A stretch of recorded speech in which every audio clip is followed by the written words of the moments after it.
कल्पना चैतन्याला सांगते, ही बॅग घे आणि यातला सामान त्या मुलीच्या थोबड्यावर मार म्हणून. हे ऐकून एकदम चैतन्य काहीच बोलत नाही. तो मान खाली घालतो आणि इकडे अर्जुन आईकडे असं बघत असतो की आई किती चुकीचा विचार करते म्हणून मिसेस सायलींचा. इथे चैतन्य म्हणतो, हो मावशी, मी जाऊन देऊन येतो. कुसुमताईंचं घर माझ्या वाटेतच आहे, त्यामुळे मी देतो जाऊन. आणि तो तिथून निघून जातो.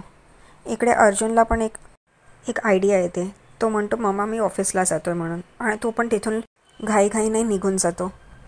इकडे अस्मिता आश्चर्याने बघत असते. इकडे बाहेर चैतन्य गाडीशी उभाच असतो. अर्जुन त्याच्याकडे येतो आणि म्हणतो, चल आज मला मिसेस सायली भेटतील, त्या कशा आहेत हे कळतील आणि मी त्यांना भेटू शकेन. इथे चैतन्य म्हणतो, हो, आपल्याला निदान एक निमित्त तरी मिळालं आहे त्यांच्या तिकडे जायचं, कुसुमताईकडे, आणि सायली वहिनींना भेटायचं म्हणून. इकडे अर्जुन खूप खुश असतो. त्याचा हा आनंद बघून चैतन्यालाही बरं वाटत असतं. कारण अर्जुन म्हणतो, आता मी बघीन त्यांना आणि त्या कशा आहेत हे पण विचारेन.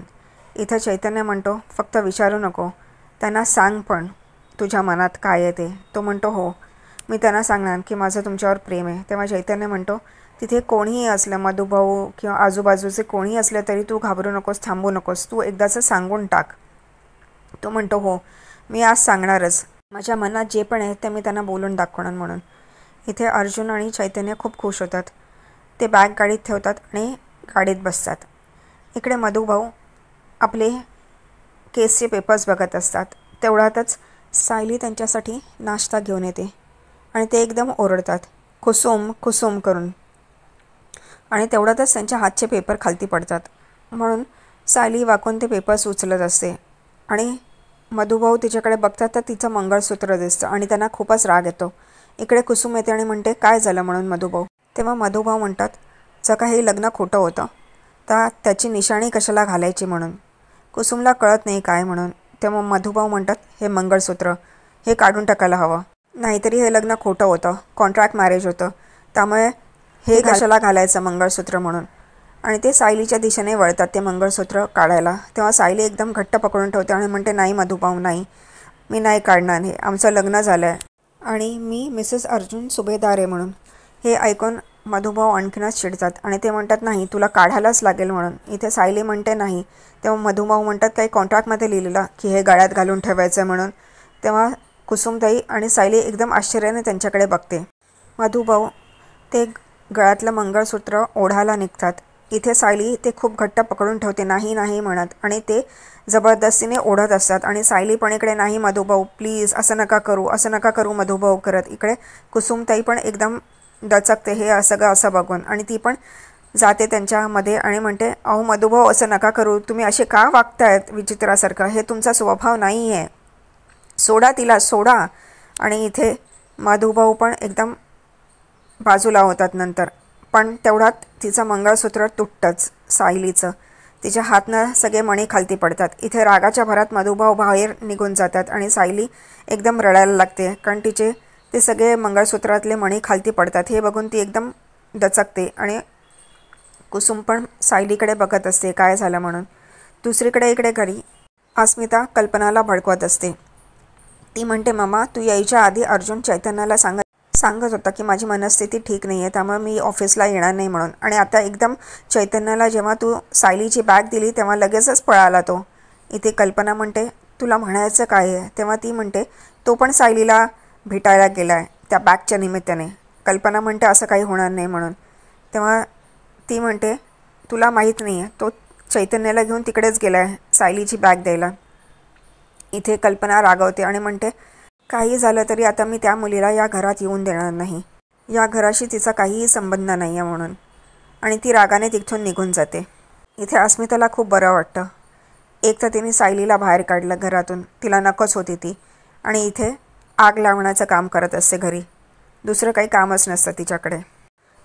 नागराज, तन्वी हे सोफ्यावर बसलेले असतात. तेवढ्यातच सुमन येऊन सांगते, मी पोळ्या करते, चला जेवायला बसूया म्हणून. तेवढ्यातच प्रतिमा येते आणि म्हणते, सुमन तू ताटं वाढायला गे, मी पोळ्या करते म्हणून. ती म्हणते, ठीक आहे.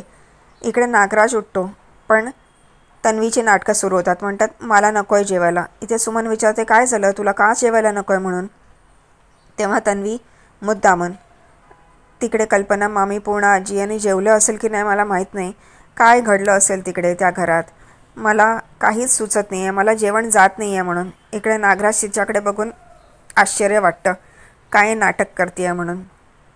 आणि ती प्रियाचं नाटक चालूच असतं. म्हणते नाही माझ्या घशाखाली घासच उतरणार नाही, त्यांची अशी स्थिती असताना मला इथे जेवायला बरं वाटेल का. हो ना गं आई. तेव्हा प्रतिमा म्हणते हो हे मात्र खरं आहे जे तू बोलते असते, त्यांची काय अवस्था असेल हे माहीत नाही म्हणून. प्रतिमाला तर त्यांचं खरोखरच वाईट वाटत असतं त्यांच्याबद्दल, कल्पना, पूर्ण आजी आणि अर्जुन आणि सायलीसाठी पण.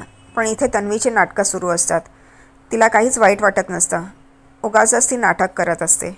इथे सायलीचं रडून रडून खूपच वाईट हाल झालेले असतात आणि ती काही खाल्लेलंही नसतं, त्यामुळे तिला चक्कर येत असते. इकडे ती मणी गोळा करत असते पण तिला चक्कर येते. तेव्हा कुसुमताई म्हणतात अगं सायली तुला काय झालं आहे, तू का खात नाही आहेस, खाऊन घेणार. आणि एकदम चक्कर येऊन ती पडत असते. तेव्हा कुसुमताई तिला पकडते आणि म्हणते ए सायली काय झालं आहे सायली. थोड्या वेळाने परत बघतो तर सायली इकडे बसून मणी गोळा करत असते आणि ते एका दोऱ्यात विणत असते. आणि कुसुमताई नाश्त्याची प्लेट घेऊन येते आणि सायलीला सांगतात सायली तू 2 घास तरी खाऊन घे ना. ती म्हणते नाही आधी मला हे करू दे. तेव्हा कुसुमताई म्हणते चल मी ते करते तू खाऊन घे. तर ती म्हणते नाही हे माझ्याच हातनं झालं पाहिजे म्हणून. आणि सायली करत असते तेवढा तिला परत चक्कर येते आणि ती परत पडते आणि कुसुमताई तिला अगं सायली आणि पकडते तिला, कारण ती पडते. दुसरीकडे मधुभाऊ रस्त्याने जात असताना एक वकील त्यांना हाक मारतो ओ पाटील म्हणून. आणि ते मागे वळून बघतात तर एक वकील असतो. सो मधुभाऊंना सांगतो तुम्ही वकील शोधता हे मला कळलं म्हणून, पण तुमची केस तर तुमचा जावई लढत होता ना. आणि तेवढ्यातच मधुभाऊंना सगळं आठवतं की कसं कल्पनांनी ते कॉन्ट्रॅक्ट पेपर्स फेकलेले असतात आणि पूर्ण आजीने कसं त्यांना सांगितलेलं असतं की तुम्ही एक चांगले बाप नाही बनवू शकलात, हिच्यावर चांगले संस्कार नाही केले म्हणून. आणि तेच विचार करत असतात. तेवढा तो वकील म्हणतो जाऊन दे पण मी केस लढू शकतो तुमची. ते म्हणतात काय खरंच. ते तो म्हणतो हो म्हणून. इथं तो वकील म्हणतो मधुभाऊंना की अर्जुन सुभेदारांनी बरोबर तुमची केस मांडली नाही आहे, त्यांनी मुद्दामून काही गोष्टी ज्या समोर आणल्या नाही आहेत, कोर्टासमोर आणल्या नाही आहेत, त्या मी मांडू शकतो. पण जर का हे त्याला कळलं तर तो मला हे केस घेऊ देणार नाही. तेव्हा इथे एक काम करूया, तुम्ही चला माझ्याबरोबर, आपण ऑफिसमध्ये जाऊन बोलूया. आणि मधुभाऊ आणि तो वकील मधुभाऊंना आपल्या ऑफिसमध्ये घेऊन जातो.